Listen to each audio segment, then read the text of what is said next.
I found that people spend way too much time doing accounting.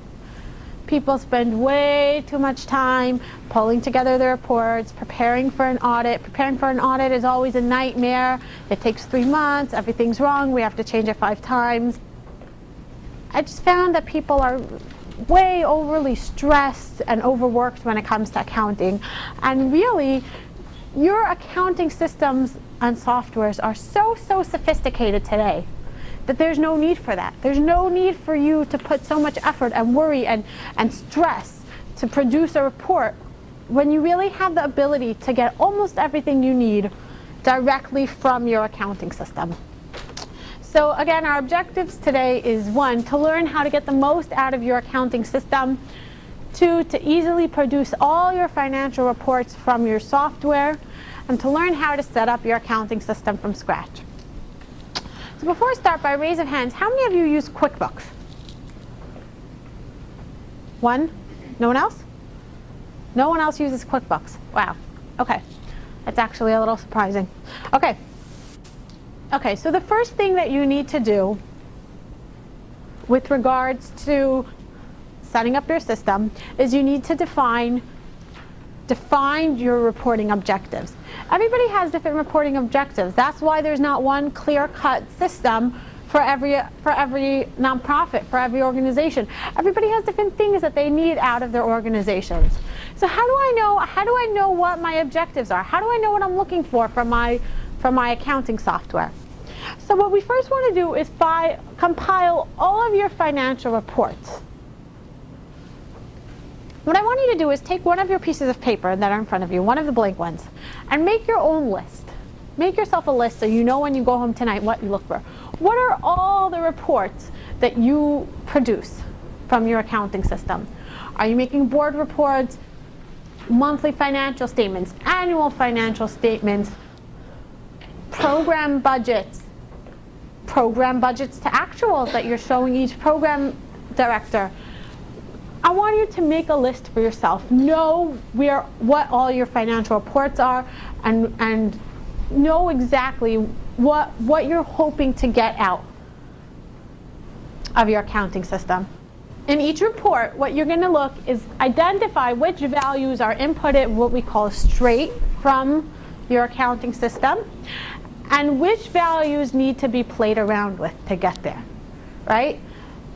Which of these reports comes straight? You could print it out and give it to the board of directors. You could print it out and give it to the CEO to review. Print it out straight, don't need work.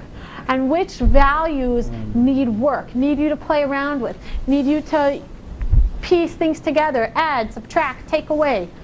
Those, you want to go through your reports, pile them up on your desk, and highlight those numbers. Circle those numbers. Any number that you had to transfer to Excel and play around with, transfer to somewhere else. Add 2 numbers together, subtract them. Anything that you needed to play around with to get those values, I want you to circle them, highlight them when you go through these reports. Highlight them so you see them. Obviously, you want to get it to a point where you have almost nothing highlighted. Almost everything should be coming straight from your system. That is the goal. Your accounting systems are very sophisticated. I don't know, do any of you, what systems are you using other than QuickBooks? We said only one person's using QuickBooks? Peachtree? Peachtree, okay, anybody else? Fund Easy. No one using MIP here, right? No? What? Lawson? Okay. So these are all sophisticated systems. If you learn how to utilize them correctly, you shouldn't be needing to put in a lot of work. Okay. So the next question we want to ask ourselves is, why are these values not coming straight from my accounting system? Why do I need to later put in the work, transfer it to Excel, play around with things? Why can't I get it to print straight from my system? These are just a number of reasons that I came up with. The value is only for a single program. We report it in aggregate for all the programs. We don't break this out by program. We don't break out our programs the same way as this report wants it. The money is restricted. The report only wants to know the restricted money. I report everything together. I don't report the restricted money separate. We don't allocate amounts in the system. Yes, we have these programs in the system, but we don't allocate all our expenses in the system. We just put it in as one aggregate amount. We don't have a separate expense line item for this. Again, this is something we talked about earlier in this morning.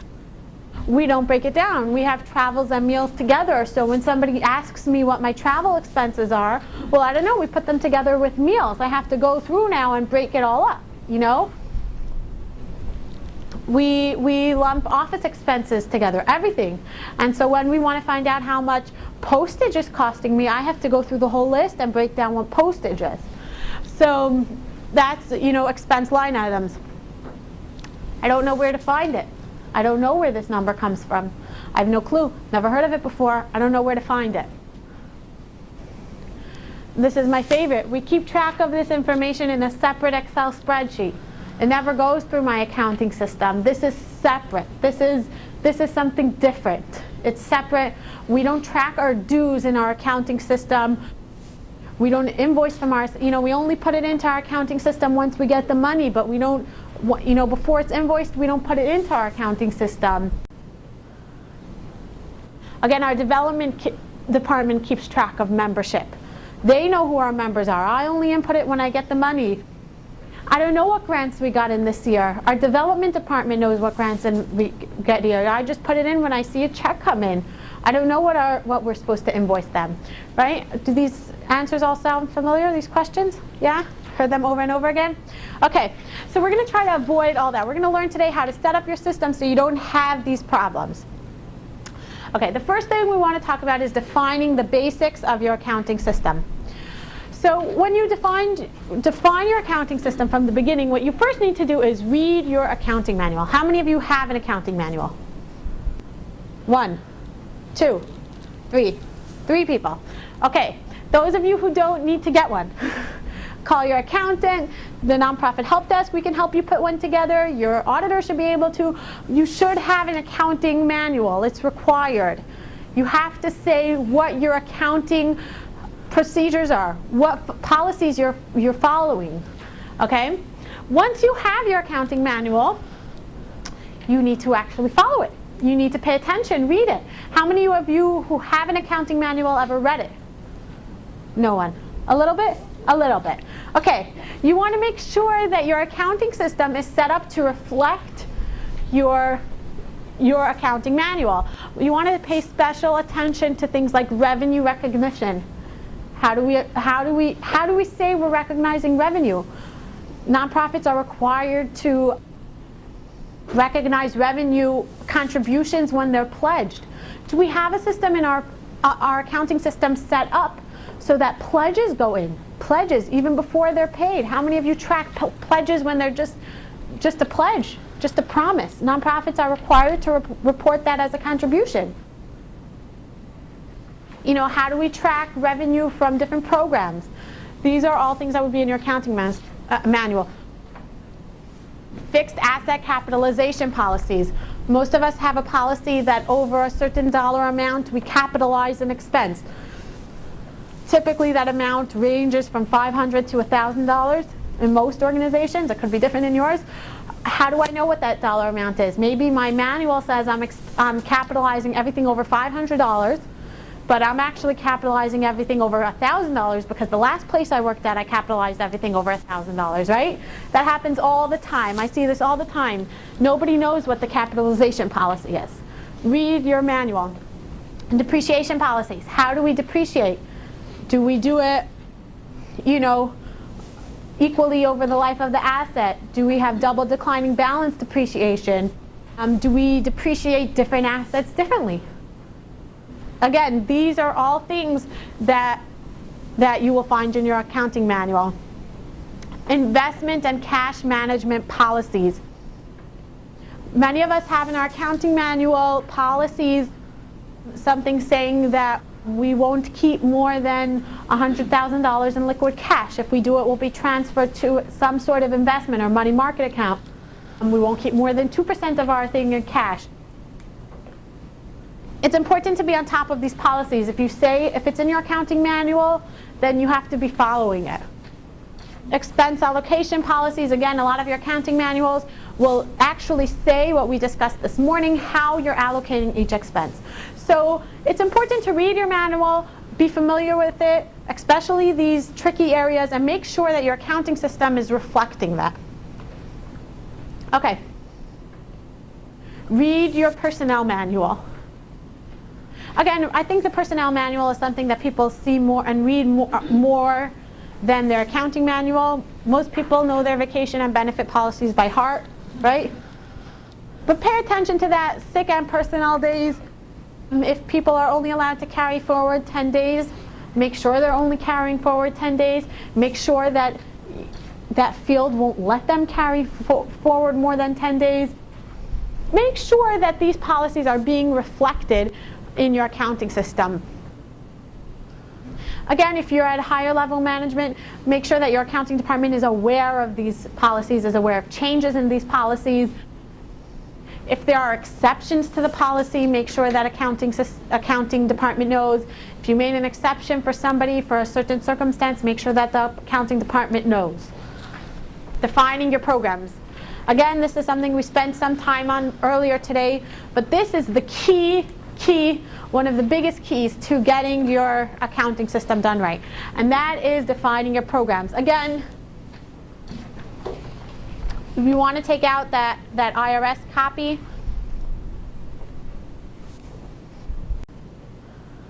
this is the basis of defining your programs. This is the absolute basis.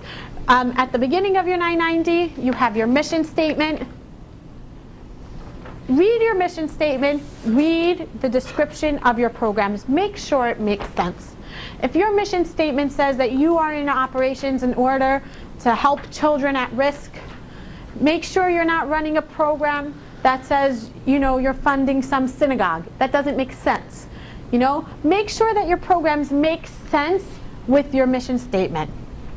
The next thing you want to do is make sure that these programs match your accounting system exactly. Not more, not less. Don't divide it more, don't divide it less. And the reason is that if you don't track these values separately, you have no way to report them on your 990. There's no way. The only way is to be making up a number, either you or your accountant. Nobody is ever able to get a proper number if it's not tracked like this from the beginning. And I really want to urge all of you who don't have it set up like this for this year, who don't have your programs reported in your budget the same way, or in your accounting system the same way they are in your 990, make that change. Transfer it. Make your accounting system match this. That way it will be easy. You'll be able to pull a revenue and an expense number for each item. Okay, define programs in a way that is easily trackable. For operations, it should make sense. It should be easy. Don't lump together programs that run different times, different places, that it's hard to lump the information together. If you have different educational programs, but they're all, you're dividing too much information, you're combining too much information, it's hard for you to track it, then break it down into a different program. Make it easy. Make it easy for yourself. And obviously keep permanently and temporarily restricted money separate. You want to keep permanently and temporary restricted things on a totally separate from each other. Fund accounting. How many of you use fund accounting? Okay. Fund accounting is a discrete accounting entity with a self-balancing set of accounts, recording cash, related liabilities, obligations, reserves, and equities. Basically, it's its own chart of accounts. Each fund is segregated for the purpose of tracking specific activities in accordance with any limitations or restrictions attached to the fund.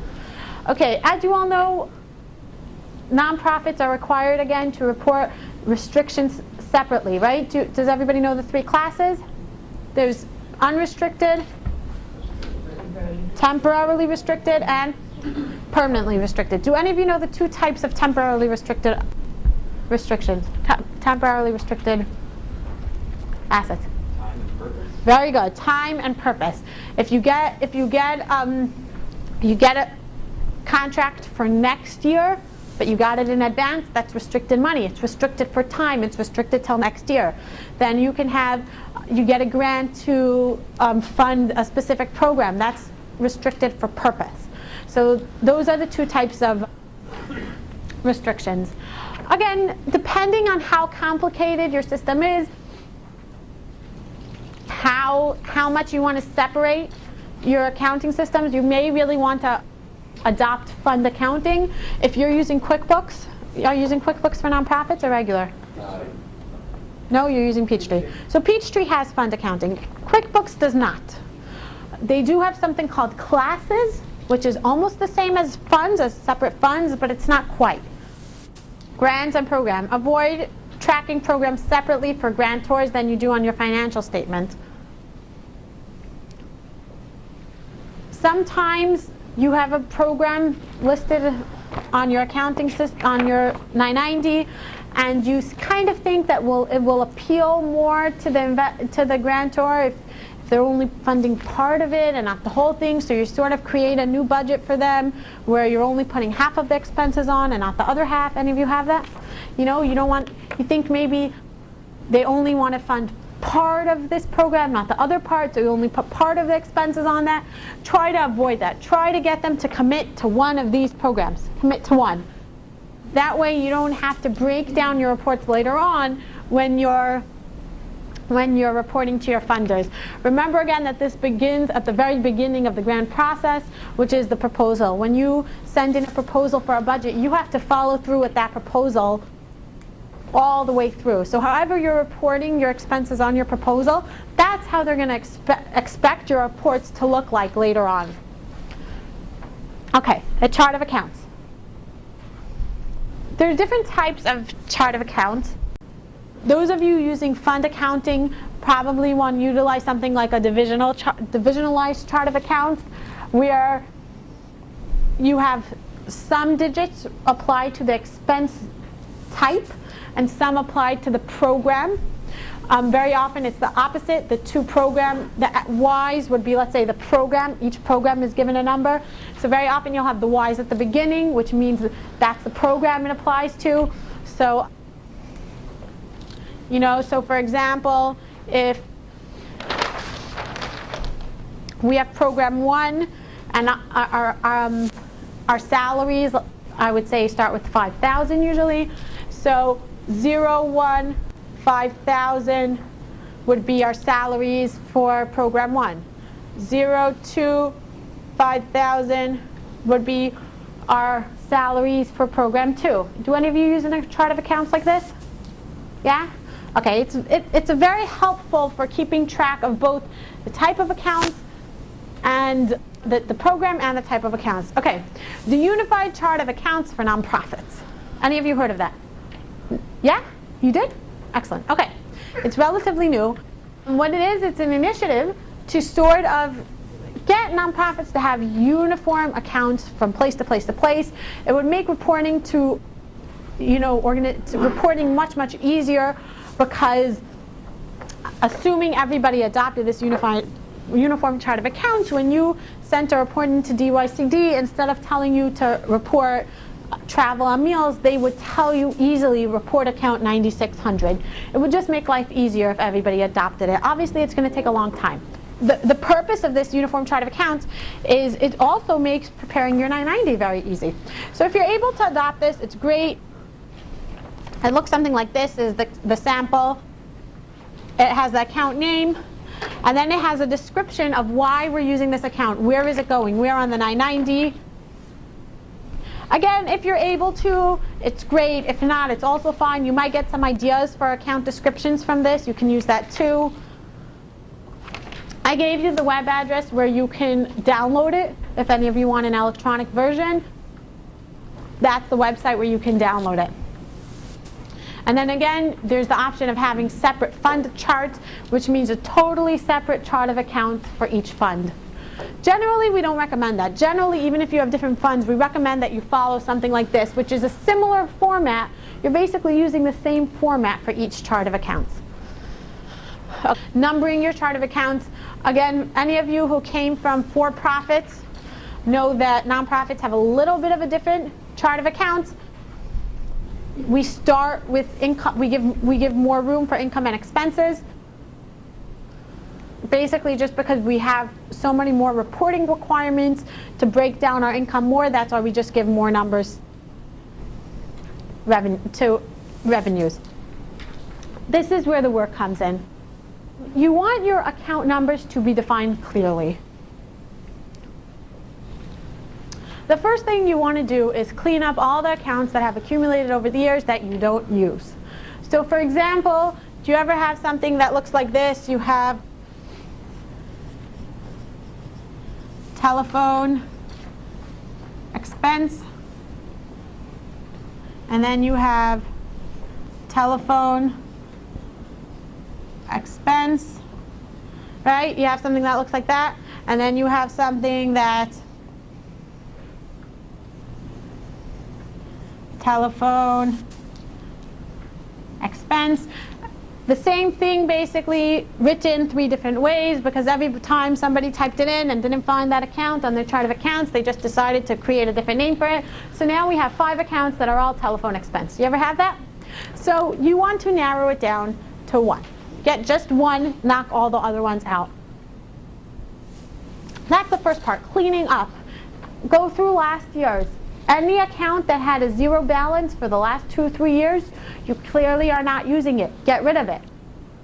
Clean up all these accounts that you're not using. Define your accounts easily so that they're easily found. Don't write expense sometimes in abbreviation, sometimes in long form. Write it uniformly throughout the whole thing so that you can easily find an account that you're looking for. Use separate accounts for each type of revenue. Example, foundation grant, corporate grants, etc. You define your revenue accounts the same way you are on your income statement. If they're defined in your system the same way that they're defined in your income statement, and they're not broken down further, then you'll be able to print it directly. You'll be able to print it straight from your system and put that number straight into your income statement. Have separate expense line items for each expense report and your annual report, 990 or board presentation.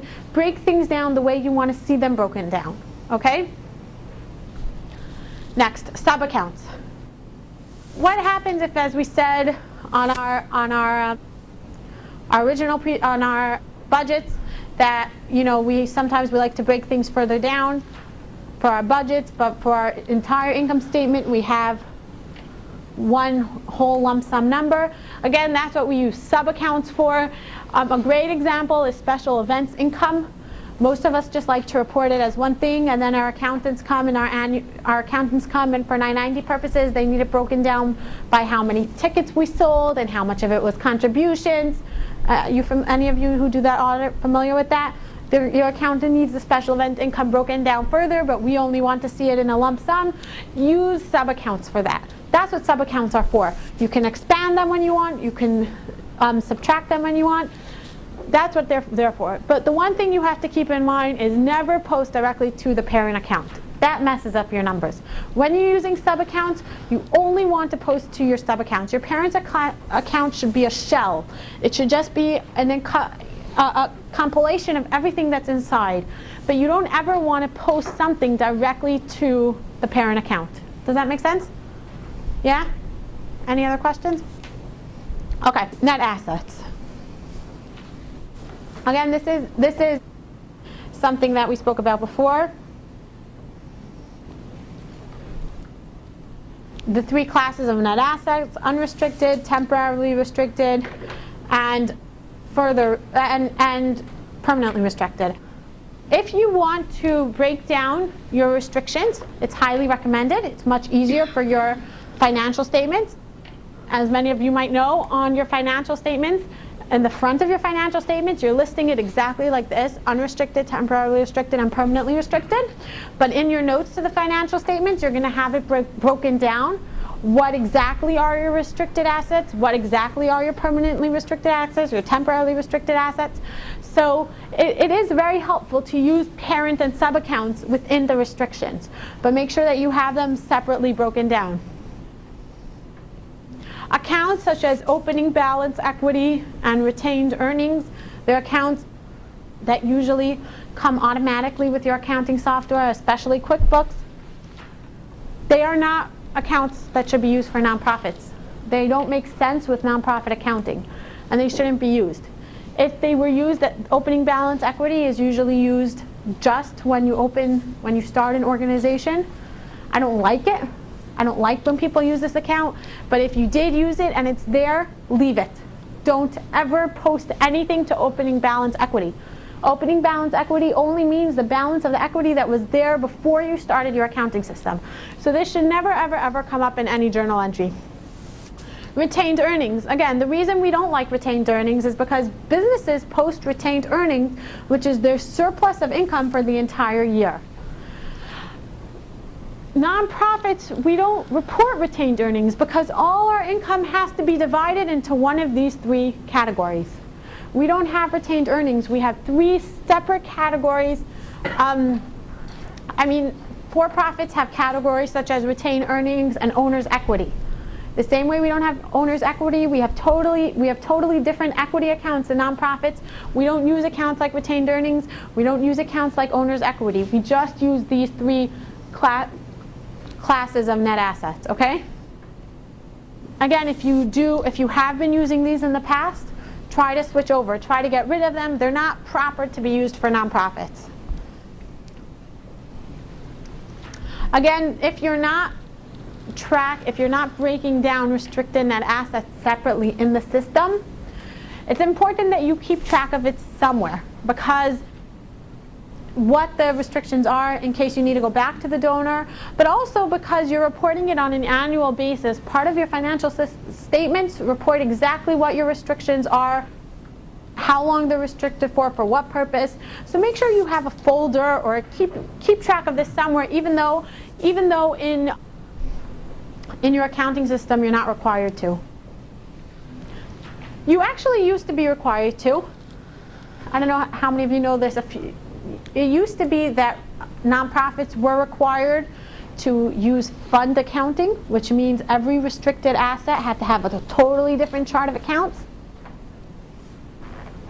And it used to be that you were forced to use fund accounting, you were forced to keep every restriction separate, and then people basically came back and said, this is insane. I have 700